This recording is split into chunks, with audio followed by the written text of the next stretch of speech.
नमस्कार हमारे सही प्यारे साथियों, हमारे इस यूट्यूब चैनल गेट गाइडेंस में आप सभी का बहुत बहुत स्वागत है। आज के इस वीडियो लेक्चर में आज से हम लोग फ्लूइड मैकेनिक्स के यूनिट 1 की शुरुआत करने वाले हैं। आज से आपका फ्लूइड मैकेनिक्स का कोर्स शुरू होने वाला है, जो कि AKTU के 4th सेमेस्टर के लिए डेडिकेटेड है। AKTU के 3rd सेमेस्टर के लिए डेडिकेटेड है। इस सब्जेक्ट का सब्जेक्ट कोड BCE 303 है। तो आइए बिना किसी देरी के शुरू करते हैं हमारी आज की इस वीडियो को। दोस्तों, सबसे पहले हम शुरू करते हैं इसके एकदम बेस से, जो कि जाता है हमारा क्लास 12th की ओर। आपने क्लास 12th में पढ़ा हुआ है कि जो हमारा मटेरियल होता है, जो भी हमारा मटेरियल होता है वो 3 पार्ट्स में डिवाइडेड होता है। सबसे पहला आता है आपका सॉलिड, दूसरा पार्ट आता है इसका लिक्विड, और तीसरा पार्ट इसका आता है जो कि होता है आपका गैस का। मटेरियल को 3 पार्ट्स में डिवाइड किया गया है, सॉलिड, लिक्विड और गैस, जिनमें लिक्विड और गैस इन दोनों को हम लोग कंबाइंड रूप से कहते हैं फ्लूइड। जिसकी स्टडी हम लोग फ्लूइड मैकेनिक्स कोर्स के अंतर्गत करेंगे। जो हमारा सॉलिड होता है, सॉलिड हमारा 2 पार्ट्स में डिवाइड होता है। जो हमारी सॉलिड बॉडी होती है वो 2 पार्ट्स में डिवाइड होती है। पहला होता है आपका रिजिड बॉडी और दूसरा आपका होता है डिफॉर्मेबल बॉडी।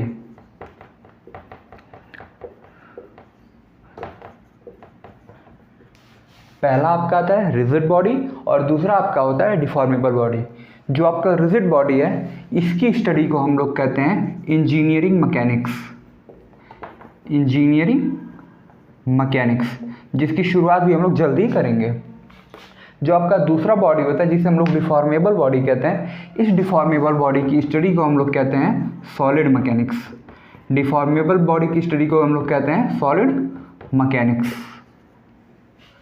अब जो हमारा फ्लूइड होता है, फ्लूइड कौन कौन सा कंबाइन होता है, लिक्विड और गैस का। तो फ्लूइड की हम लोग स्टडी को कहते हैं हम लोग फ्लूइड मैकेनिक्स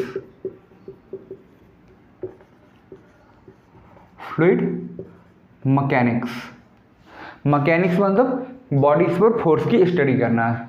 तो फ्लूइड की स्टडी क्या होगी हमारी, फ्लूइड मैकेनिक्स।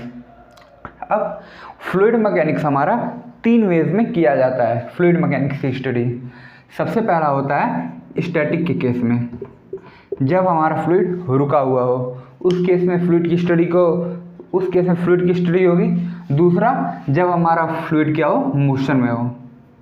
अगला केस आपका आता है जब हमारा फ्लूइड क्या हो, मोशन में हो।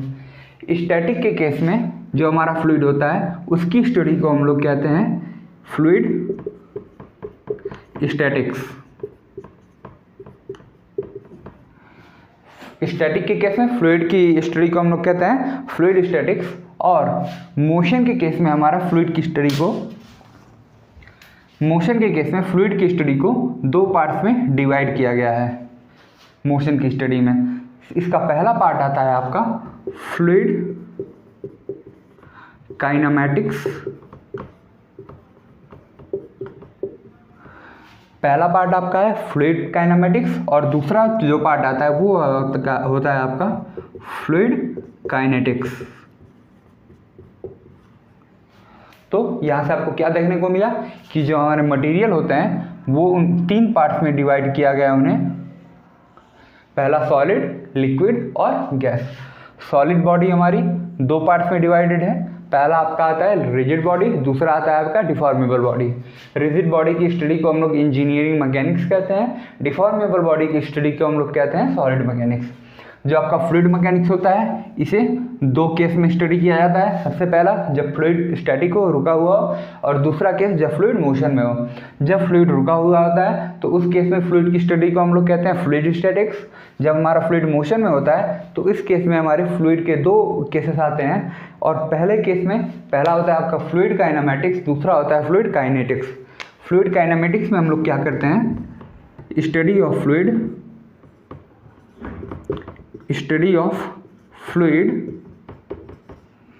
without considering the force,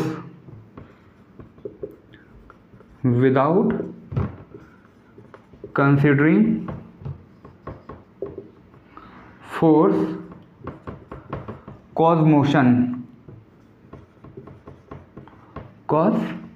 motion, यानी कि फ्लूइड की स्टडी हम लोग तब करते हैं जब फोर्स किसी वजह से मोशन के कारण हो रहा हो, और उस फोर्स की वजह से मोशन हो रहा हो और उसकी हम लोग स्टडी ना करते हैं उस फोर्स की, तो उस केस में फ्लूइड की स्टडी को हम लोग फ्लूइड काइनेमेटिक्स कहते हैं। और यहाँ पे हम लोग फ्लूइड काइनेटिक्स में क्या करते हैं, study of force cause fluid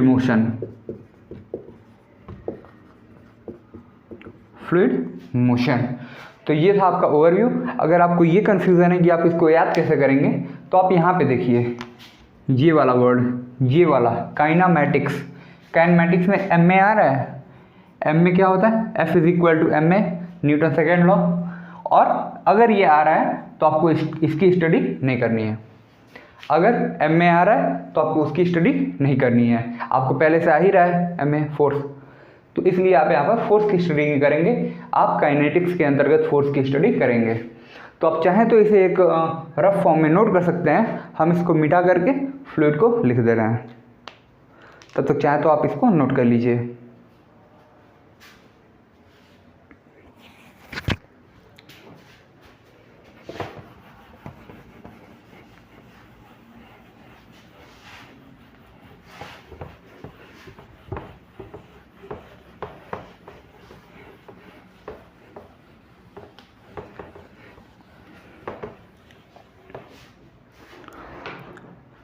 now बात करें अगर फ्लूइड मैकेनिक्स की definition.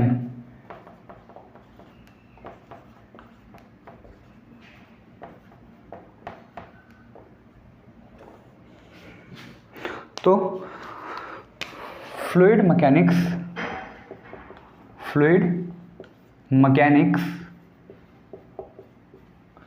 Is the branch of science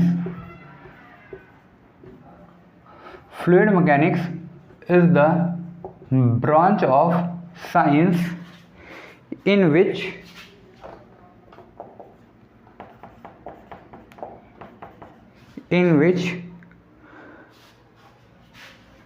it, या फिर fluid mechanics is the branch of science which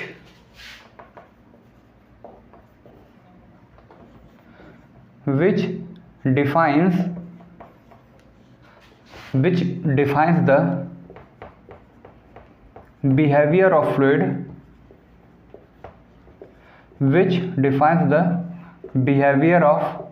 fluid,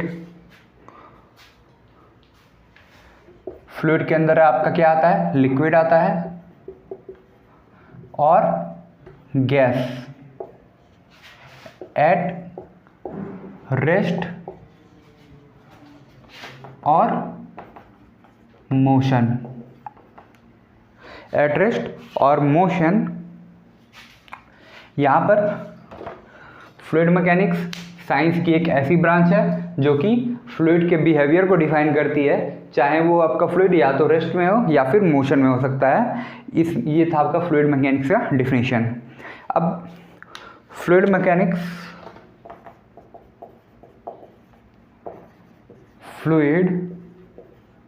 mechanics is analyzed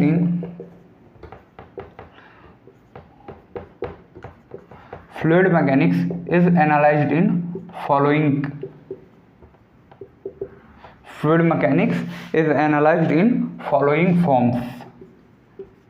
fluid mechanics को हम लोग 3 तरह से डिफाइन कर सकते हैं, फ्लूइड स्टैटिक, फ्लूइड काइनेमैटिक्स और fluid kinetics.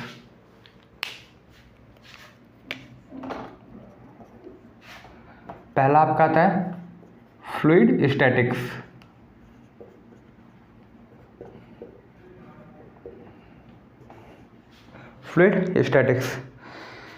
It deals with fluid in rest condition. It deals with fluid in static condition.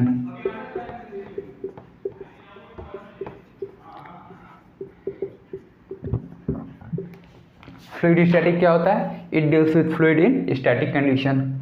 आपका जो दूसरा टर्म होता है वो होता है आपका fluid kinematics. Fluid kinematics, fluid kinematics क्या कहता है? It deals with fluid in motion without considering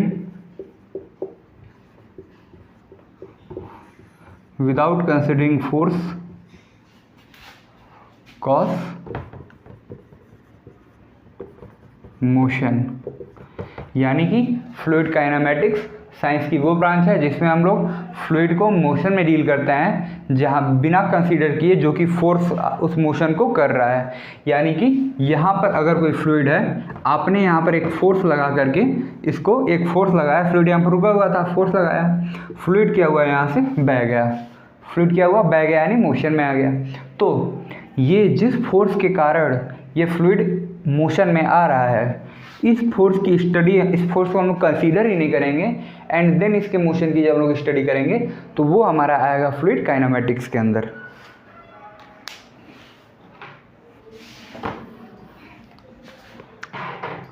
और आपका जो तीसरा पार्ट होता है, तीसरा वो आता है आपका fluid kinetics. Fluid kinetics, fluid kinetics क्या होता है? इट डील्स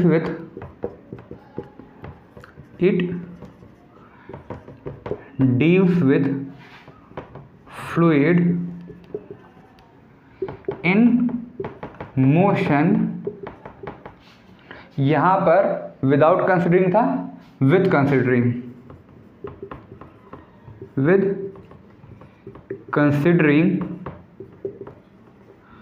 फोर्स, cause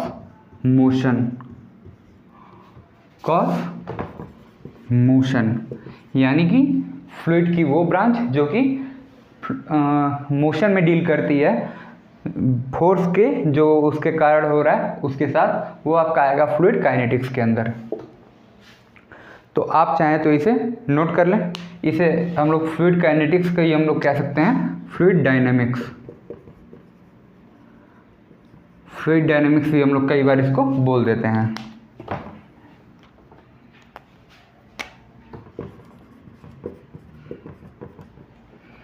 तो आप चाहें तो इसे नोट कर लीजिए। अब हम बढ़ते हैं अगले पेज की ओर। और बाकी आपको एक और इन्फॉर्मेशन इसमें देना चाहते हैं कि अगर आप इनके हैंड रिटेन नोट्स को बाई करना चाहते हैं ऑल 5 यूनिट्स, तो आप हमारे व्हाट्सएप नंबर पर कांटेक्ट कर सकते हैं। आप हमारे व्हाट्सएप नंबर पर कांटेक्ट कर सकते हैं, जहां पर आपको केवल और केवल 50 रुपये में, केवल और केवल 50 रुपये में ऑल 5 यूनिट नोट्स अवेलेबल हो जाएंगे, हैंड रिटेन नोट्स। तो आप चाहें तो आप हमारे व्हाट्सएप नंबर पर कांटेक्ट कर सकते हैं, वहाँ से आपको ऑल 5 यूनिट नोट्स केवल 50 रुपये में मिल जाएंगे। अभी हम आपको यहाँ पर व्हाट्सएप नंबर लिख देंगे, तब तक आप इसे नोट कर लीजिए।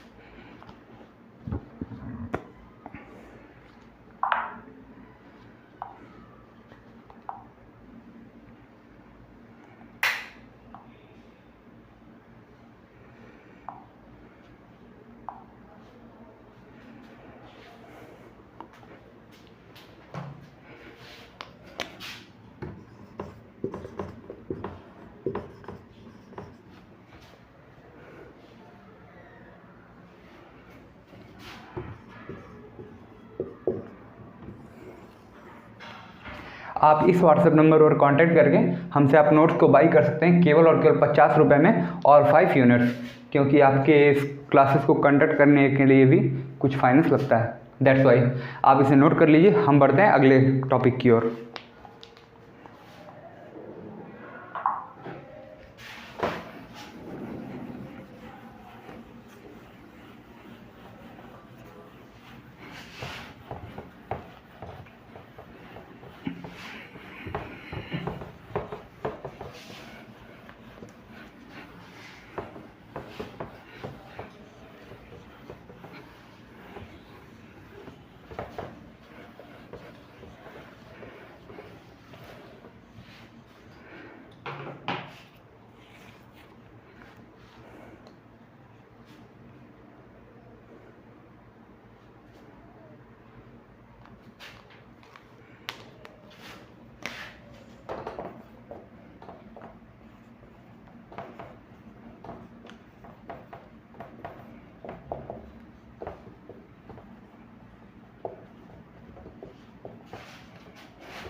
यहाँ पर कुछ इंपॉर्टेंट पॉइंट्स, जैसे कि जो आपका सब्सटेंस होता है, कोई भी सब्सटेंस जो कि या तो लिक्विड फेज में हो या फिर गैसियस फेज में हो, उसे हम लोग यहाँ पर फ्लूइड का नाम दे देंगे।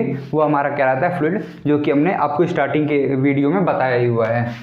ये आपका था पहला पॉइंट। दूसरा पॉइंट आपका कहता है कि fluid has the capability to deform continuously. Fluid has a capability Fluid has the capability to deform continuously. To deform continuously. Fluid has capability to deform continuously under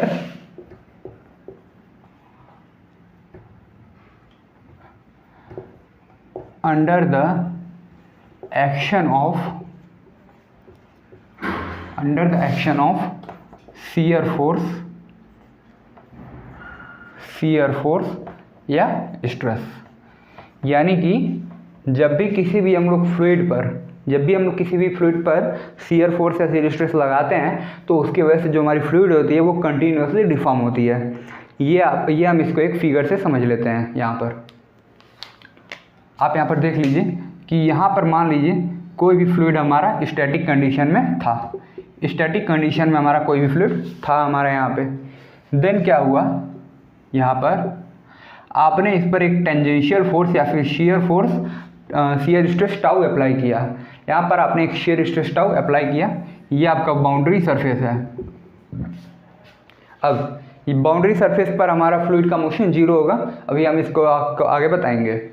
तो यहाँ पर जब हमने इस पर शियर फोर्स या शियर स्ट्रेस अप्लाई किया तो टाइम t1 पे क्या होगा, टाइम t1 पे जो हमारा फ्लूइड का ये सिरा है ये कुछ यहाँ पे चला जाएगा और ये वाला कुछ यहाँ पर चला जाएगा। ये है आपका टाइम t1 पे, ये हमारा टाइम t1 पे है। फिर हमने उस फोर्स को एक बार लगा दिया है, अब उसे छोड़ दिया, लेकिन ये अपने प्रॉपर्टी के कारण आगे टाइम 2 पे ये यहाँ पर चला जाएगा, टाइम 2 पे ये यहाँ पे चला जाएगा, ये वाला सिरा। टाइम 3 पर ये यहाँ चला जाएगा, ये यहाँ पे चला जाएगा। तो वही ये कह रहा है कि फ्लूइड की एक प्रॉपर्टी होती है कि उस पर शियर फोर्स या स्ट्रेस अप्लाई करने पर वो कंटिन्यूअसली डिफॉर्म होता चला जाता है। यही इस पॉइंट का कहना है।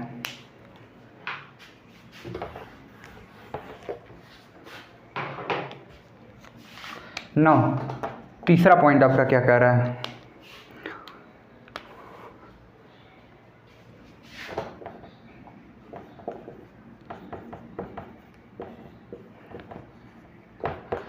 as compared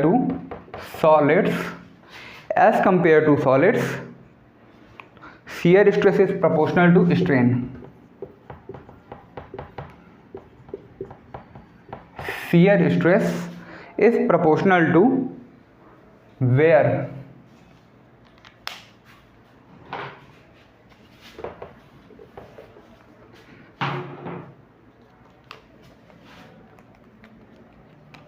as compared to solids where shear stress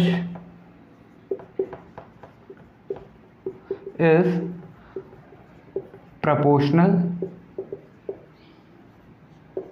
to strain.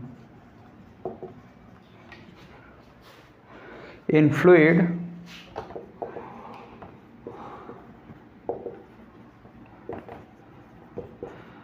rate of shear in fluid, shear stress is proportional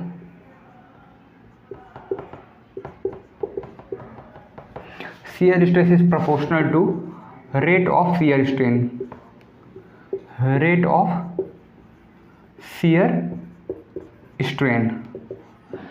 आप यहाँ पर देख पाएंगे कि सॉलिड्स में क्या होता है कि शियर स्ट्रेस जो होता है वो स्ट्रेन के डायरेक्टली प्रोपोर्शनल होता है, लेकिन यहाँ पे ऐसा नहीं है। फ्लूइड में क्या होता है कि जो आपका शियर स्ट्रेस होता है वो रेट ऑफ शियर स्ट्रेन के प्रोपोर्शनल होता है। यहाँ पर ये शियर स्ट्रेस जो होता है वो रेट ऑफ शियर स्ट्रेस के प्रोपोर्शनल होता है।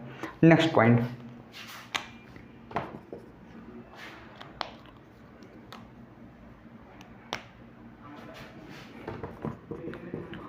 fluid can also stated to be continuum. Fluid can also called stated to be continuum for its analysis. For its analysis. इस पॉइंट का मतलब समझिए यहाँ पर क्या होता है कॉन्टिनम का। जो आपका फ्लूइड होता है आप जानते हैं कि जो हमारा फ्लूइड होता है अगर वो लार्ज एरिया में है, जैसे मान लीजिए कि ये कोई नदी बह रही है, ये किलोमीटर्स में है इसकी डिस्टेंस।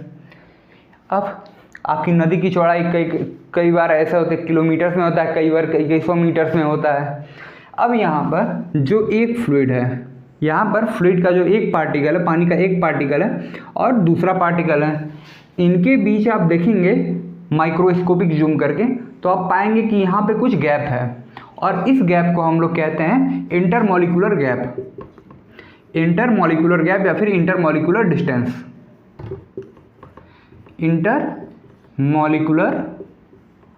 डिस्टेंस। आप यहाँ पर देखेंगे तो पाएंगे कि दो पार्टिकल्स के बीच कुछ गैप पाया जाता है, डिस्टेंस पाया जाता है, जिसे हम लोग टर्म देते हैं इंटरमॉलिक्यूलर डिस्टेंस। जब ये इंटरमॉलिक्यूलर डिस्टेंस इसकी जो कैरेक्टरिस्टिक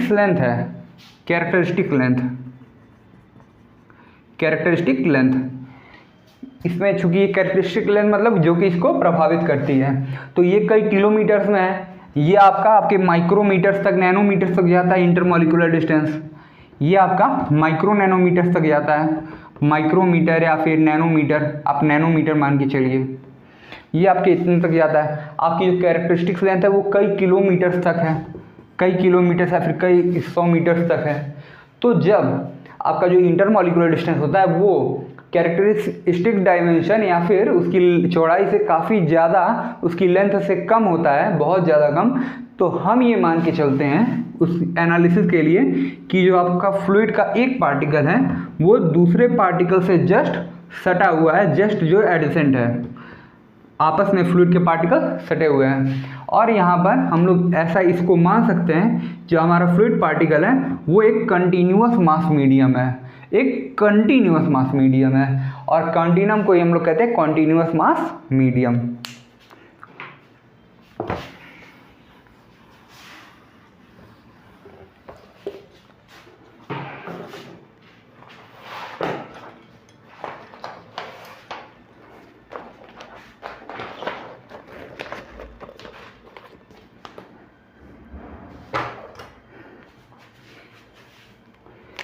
नेक्स्ट पॉइंट कह रहा है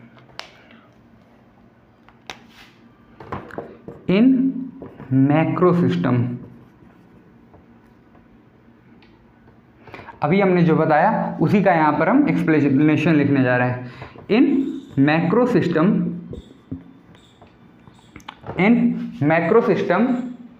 when the intermolecular distances are very small, in macro system where intermolecular distances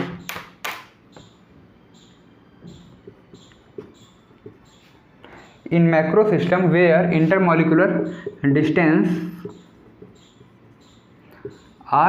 very small,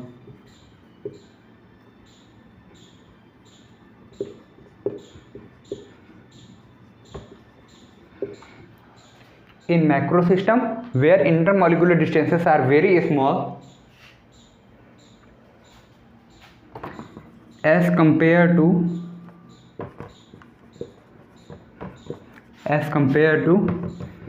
dimensions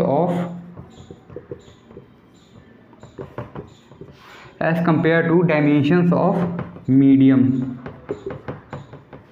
आप यहाँ पर आपने अभी देखा था कि मैक्रो सिस्टम में क्या था कि जो हमारा इंटरमॉलिक्यूलर डिस्टेंसेस है, जब आपका सिस्टम बहुत बड़ा होता है, हम इसकी बात नहीं कर रहे हैं कि आपने यहाँ पर टेस्ट ट्यूब ले लिया और यहाँ पर इसमें पानी भरा हुआ है, हम इसकी बात नहीं कर रहे हैं। मैक्रो यानी कि जब सिस्टम हमारा बहुत ज़्यादा बड़ा होता है उस कंडीशन में, तो हमारा जो इंटरमॉलिक्यूलर डिस्टेंस होता है वो मीडियम की डायमेंशन के कंपैरिजन में बहुत ज़्यादा कम होता है, बहुत ज़्यादा स्मॉल होता है।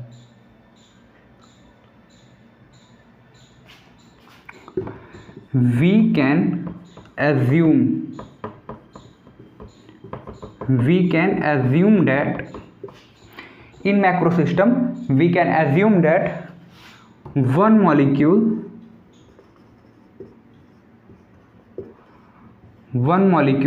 of the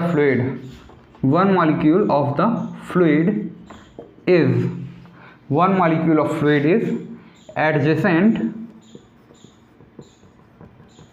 adjacent to another molecule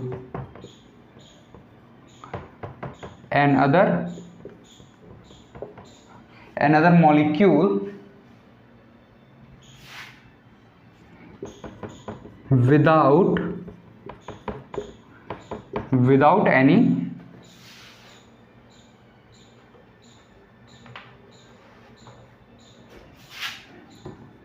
space या void in between।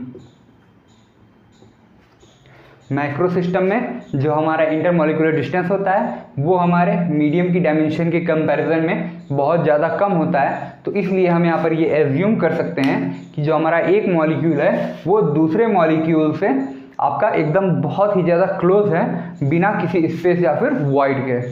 आप इसे नोट कर लीजिए, हम आगे लिख दे रहे हैं।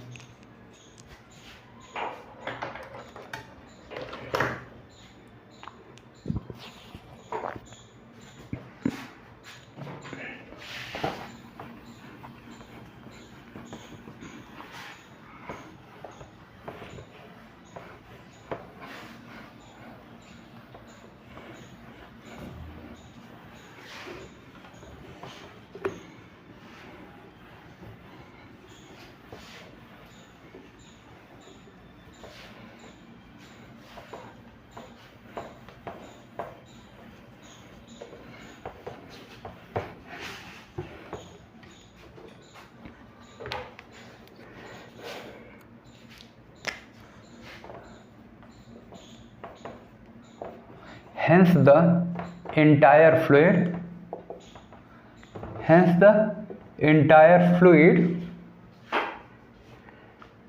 mass can be considered as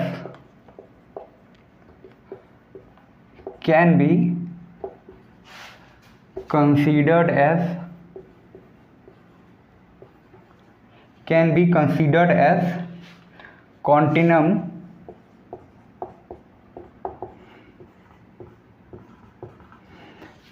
hence entire fluid mass, जितना भी फ्लूइड मास है पूरा, इसे हम लोग कंसीडर कर सकते हैं एक क्वांटिनम की तरह, एज कंटिन्यूअस मास मीडियम या फिर continuous distribution of mass,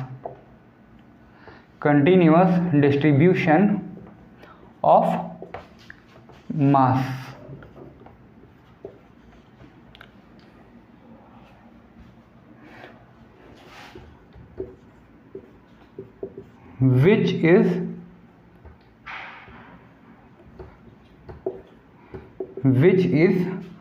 termed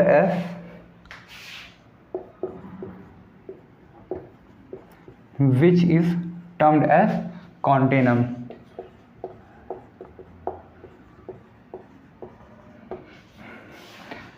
तो हम यहाँ पर कह सकते हैं कि जो हमारा इंटायर फ्लूइड मास है उसे हम लोग एक कंटिन्यूअस डिस्ट्रीब्यूशन ऑफ मास की तरह ट्रीट कर सकते हैं, यानी कि मास कंटिन्यूअसली डिस्ट्रीब्यूट हो रहा है पूरे के पूरे मीडियम पर, और इसे ही हम लोग क्वांटिनम कहते हैं, क्वांटिनम शब्द का नाम दे देते हैं। इसे हम लोग क्वांटिनम शब्द का नाम दे देते हैं।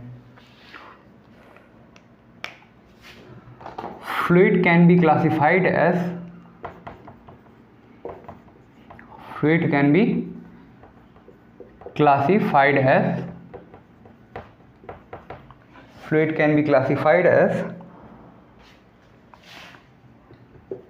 liquid or gas and ideal fluid and real या फिर practical fluid.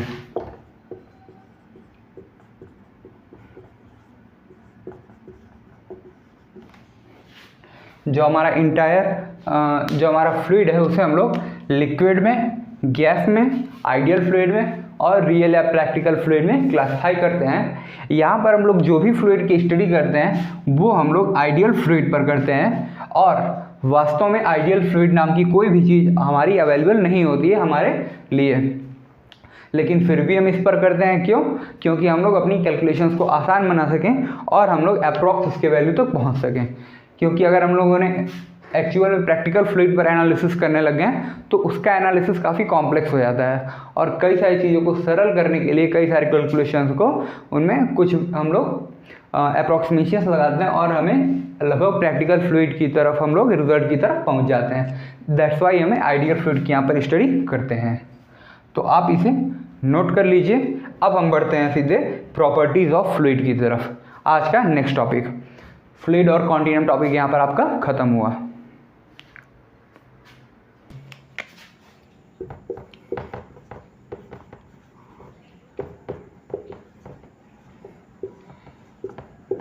Properties of fluid.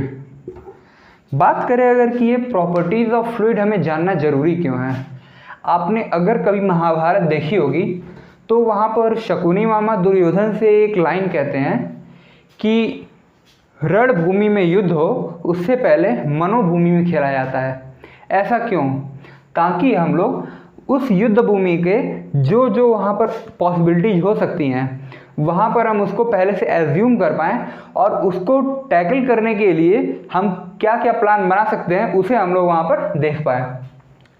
Same behaviour कुछ इस तरह का फ्लूइड के केस में या फिर किसी भी कहीं भी आप किसी भी चीज़ पर रिसर्च करें तो वहाँ पर इसको देखने को मिलता है। जैसे कि आप साइट पर गए, अब पता चला कि आपको जो है यहाँ पर ज़मीन पे कुछ मटेरियल्स हैं, ज़मीन पर आपके कुछ मटेरियल्स हैं।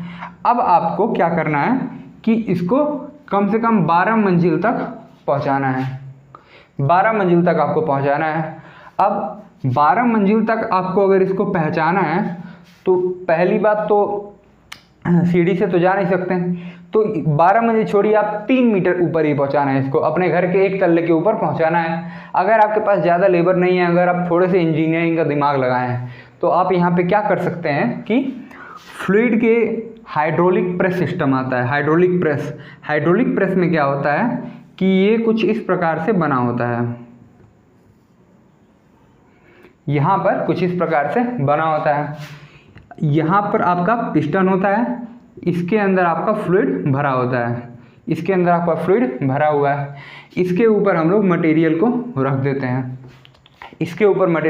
हैं, अब आपने इसको यहाँ पर अपने मशीन से किसी भी चीज़ से आपने इसको दबाया, फोर्स P लगाया, तो क्या होगा? फ्लूइड की एक प्रॉपर्टी होती है लिक्विड की, खास करके लिक्विड की, कि यह इनकम्प्रेसिबल होता है। अब इनकम्प्रेसिबल और कंप्रेस तो होगा नहीं, यहाँ से आप फोर्स लगा ही रहे हैं, तो ये क्या करेगा? इस फोर्स का जो कंबाइन इफेक्ट है ये इस पर डालेगा। इस पर जब डालेगा तो यही जो है आपका ऊपर चलता चला जाता है, और इसी सिस्टम से हम लोग हाइड्रोलिक जैक बनाते हैं। हाइड्रोलिक जैक इसी सिस्टम से बनाते हैं जो कि आजकल घरों को भी उठा दे रहा है, इवन ट्रांसफ़र तक करने का काम कर रहा है। तो ऐसा किसके वजह से हुआ? ताकि हम लोग इसके फ्लूइड, अगर हमें पता न रहता कि जो लिक्विड है वो इनकम्प्रेसिबल होता है तो हम लोग ये सिस्टम बना ही ना पाते।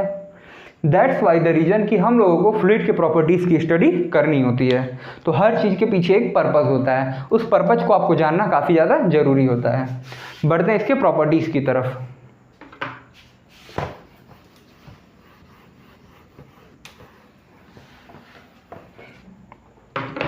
इनमें आपका सबसे पहला प्रॉपर्टी जो आता है वो आता है आपका डेंसिटी। इसे ही हम लोग मास डेंसिटी भी कहते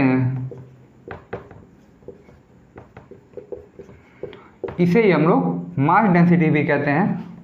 यहाँ पर देखिए ये होता क्या है, it is the ratio of It is the ratio of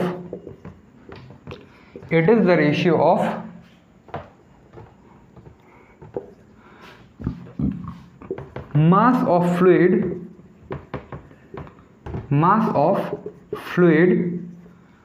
to its volume.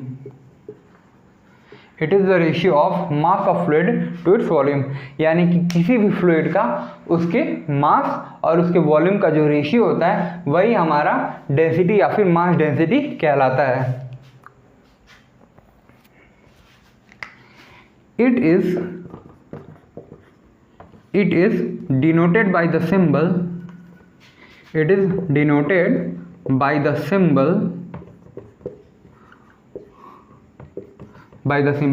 rho. इसे रो सिंबल से डिनोट किया जाता है और इसका जो SI यूनिट होता है and it's SI unit is Newton या फिर किलोग्राम पर मीटर क्यूब. जो आपका डेंसिटी होता है वो इसके मास और वॉल्यूम का, फ्लूइड के मास और वॉल्यूम का रेशियो होता है. इसे हम लोग रो सिंबल से डिनोट करते हैं और इसका जो SI यूनिट होता है वो होता है किलोग्राम पर metre cube. Next point,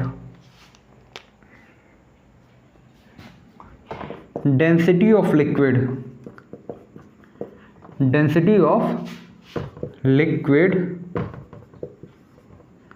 may considered as constant.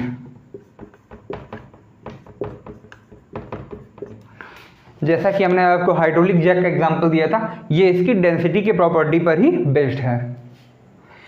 Density of liquid में कंसीडर एज कांस्टेंट, जबकि गैसेस के केस में गैस कंप्रेसिबल हो सकती हैं. गैस आपका इनकी डेंसिटी वेरी कर सकती है. वाइल गैसेस में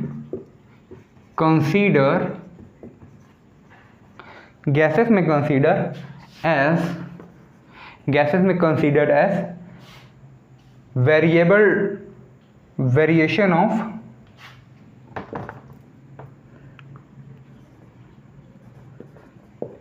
variable density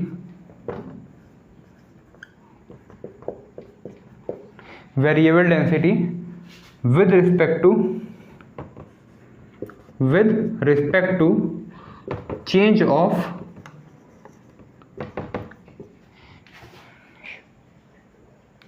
यहाँ पर इसे लाइन में कुछ करेक्शन कर लीजिए. गैसेस में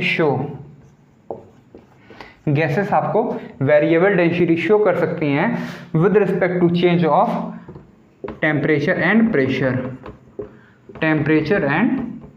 प्रेशर. यानी कि जो आपका लिक्विड होता है उसकी जो डेंसिटी होती है वो चेंज नहीं होती है, जबकि गैसेस की डेंसिटी चेंज हो सकती है अगर इसका टेम्परेचर और प्रेशर वेरी कर गया. आप इसे नोट कर लीजिए. बढ़ते हैं हम आगे.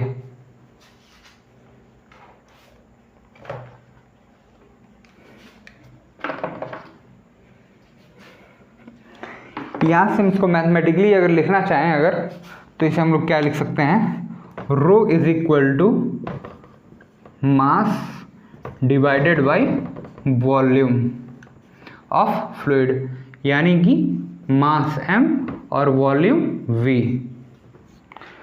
रो को हम इस सिंबल से डिनोट कर सकते हैं.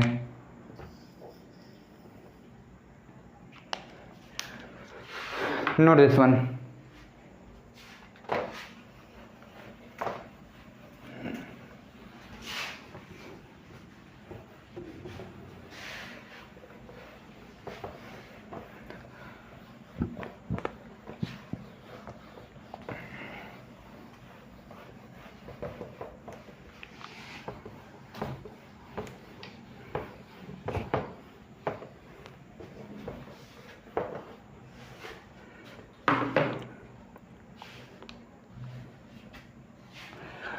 अब यहाँ पर जो मेन चीज़ आता है कि गैसेस टेम्परेचर और प्रेशर के साथ किस प्रकार से वेरी कर सकते हैं. मान लीजिए कि ये आपका कोई प्रेशर वेसल है, मान लीजिए कोई भी आपका एक वेसल है, कोई भी सिलेंडर है, इसमें गैसेस आपकी कुछ फिल्ड हुई हैं, गैसेस आपकी फिल्ड हुई हैं। तो जब हम लोग इसको टेम्परेचर देते हैं, जब हम लोग इसको टेम्परेचर देते हैं तो क्या होता है, इनको एनर्जी मिलती है और ये काफ़ी दूर दूर तक फैलते हैं, काफ़ी दूर दूर तक फैलते जाते हैं। तो इससे क्या होता है कि इनके बीच की जो इंटरमॉलिक्यूलर डिस्टेंस है, इंटरमॉलिक्यूलर डिस्टेंस वो क्या हो जाती है, बढ़ जाती है। इंटरमॉलिक्यूलर डिस्टेंस बढ़ जाती है। अब इंटरमॉलिक्यूलर डिस्टेंस अगर बढ़ेगी तो इस कंडीशन में क्या होगा, आपका वॉल्यूम बढ़ जाएगा, वॉल्यूम आपका क्या होगा, बढ़ जाएगा। अब आप डेंसिटी का फॉर्मूला रो जानते हैं, होता है मास डिवाइडेड बाय वॉल्यूम। मास तो किसी भी चीज़ का वो हमेशा कांस्टेंट होता है, इस गैस का भी मास कांस्टेंट रहेगा, ये बदलने वाला है नहीं। वॉल्यूम आपका यहाँ पे मेन फैक्टर होगा इसके लिए। यहाँ पर जब जब आप टेम्परेचर बढ़ा रहे हैं उस हिसाब से आपका इंटरमॉलिक्यूलर स्पेस बढ़ रहा है और उसकी वजह से आपकी वॉल्यूम बढ़ जा रही है। अगर आपका यहाँ पे वॉल्यूम बढ़ा तो इस हिसाब से डेंसिटी क्या होगा, घट जाएगा। यानी कि हम लोग कह सकते हैं कि जो हमारी डेंसिटी रो होती है वो इन्वर्सली प्रोपोर्शनल होती है हमारे टेम्परेचर के। यानी कि जैसे जैसे हम लोग टेम्परेचर बढ़ाते जाएंगे हमारी डेंसिटी घटती चली जाएगी। ये आपका हो गया पहला कंक्लूजन। दूसरा कंक्लूजन आपका ये कह रहा है कि मान लीजिए ये कोई आपका पिस्टन सिलेंडर था, ये कोई आपका सिलेंडर था, इसमें आपने गैस भरी हुई थी। अब आपने क्या किया, यहाँ पर एक पिस्टन सिस्टम लगा दिया और इस पर P फोर्स अप्लाई किया। जब आप ये अप्लाई करेंगे और टाइम के साथ क्या होगा, जैसे जैसे आप अप्लाई कर रहे हैं, पहले गैसेस यहाँ तक फिल थे, पहले गैसेस पूरी इसमें फिल थे। अब जब यही सिस्टम आपका यहाँ पे आ गया, यही सिस्टम आपका जब यहाँ पे आ गया तो वही जो गैसेस हैं वो सारा अमाउंट इतने के बीच आ जाएगा। जब इतने के बीच आया तो आपका जो इंटरमॉलिक्यूलर स्पेस है, इंटरमॉलिक्यूलर स्पेस, वो क्या होगा यहाँ पर, वो घट जाएगा। जब इंटरमॉलिक्यूलर स्पेस घटा तो इससे क्या होगा, आपका वॉल्यूम घट जाएगा, वॉल्यूम घट जाएगा। और जब वॉल्यूम घटा यहाँ पे तो अगर ये घटा तो फिर डेंसिटी बढ़ेगा। यानी कि जैसे जैसे आप प्रेशर बढ़ाएंगे, जो आपका डेंसिटी होता है, जो आपका डेंसिटी होता है,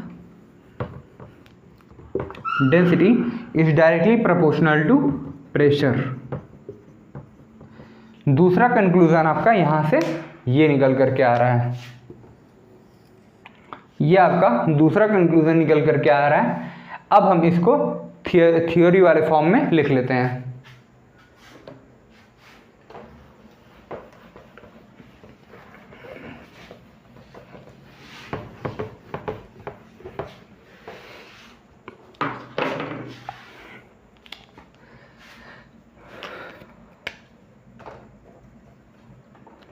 With increase in temperature, with increase in temperature, with increase in temperature,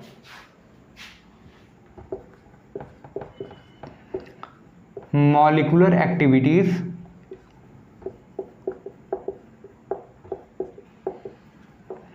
and spacing between molecules,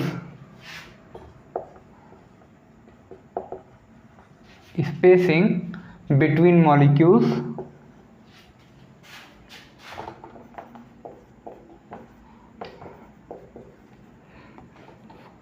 are increased. That results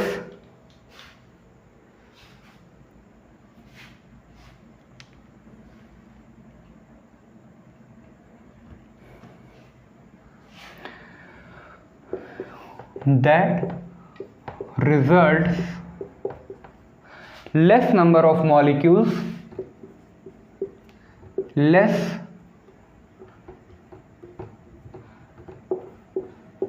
number of molecules present in same volume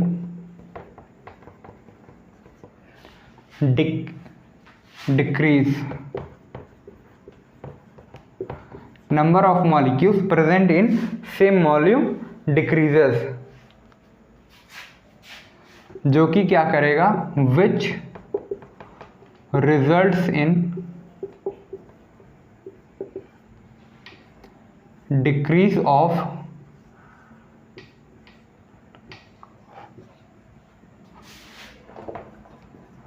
mass density, यानी कि उस area में, उस particular area में आपके कम बचे और वो जो है मटेरियल, जो आपके पार्टिकल्स थे वो ज़्यादा एरिया में फैल गए, ज़्यादा एरिया में फैल गए, वॉल्यूम बढ़ गया, वॉल्यूम बढ़ा तो आपका डेंसिटी घट गया। यानी कि वही वाला सेम यहाँ पे, rho is inversely proportional to temperature.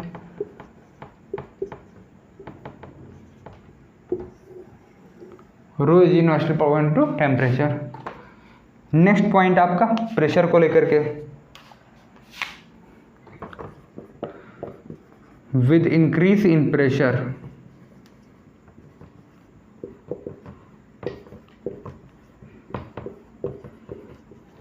with increase in pressure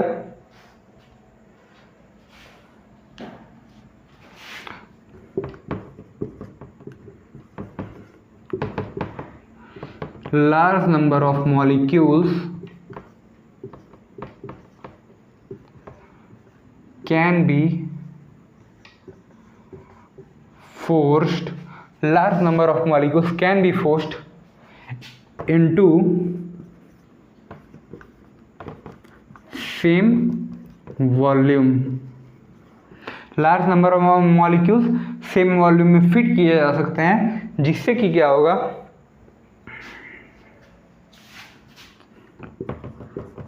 which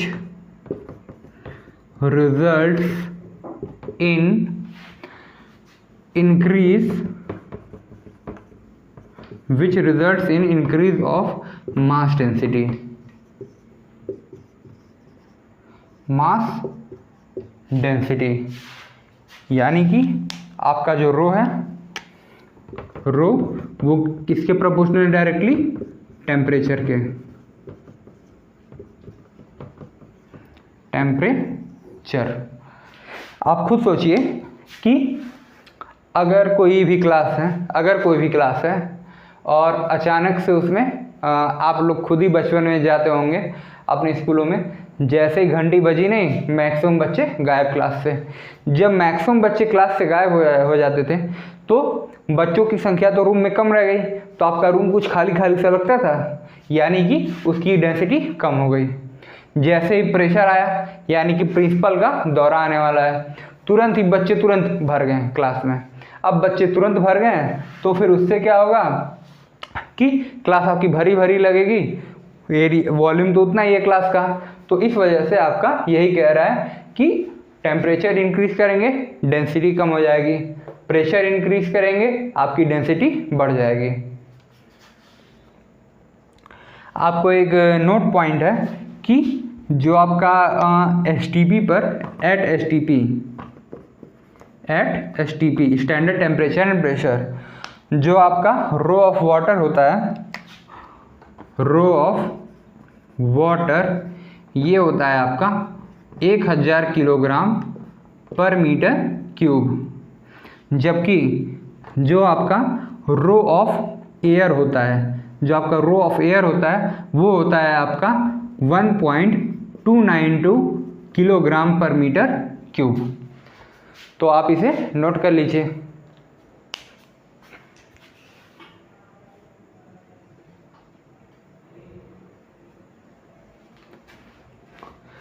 तो आज का ये इंट्रोडक्टरी लेक्चर था। तो आज के इस लेक्चर में हम इसको इतना ही रखते हैं। बाकी आप इसके नोट्स बनाते रहिए और मिलते हैं आपसे अगले वीडियो में। ये सीरीज इसी तरह कंटिन्यू रहेगी। साथ में हम कोशिश करेंगे कि आपके लिए इंजीनियरिंग मैकेनिक्स का भी लेक्चर लेते आएँ।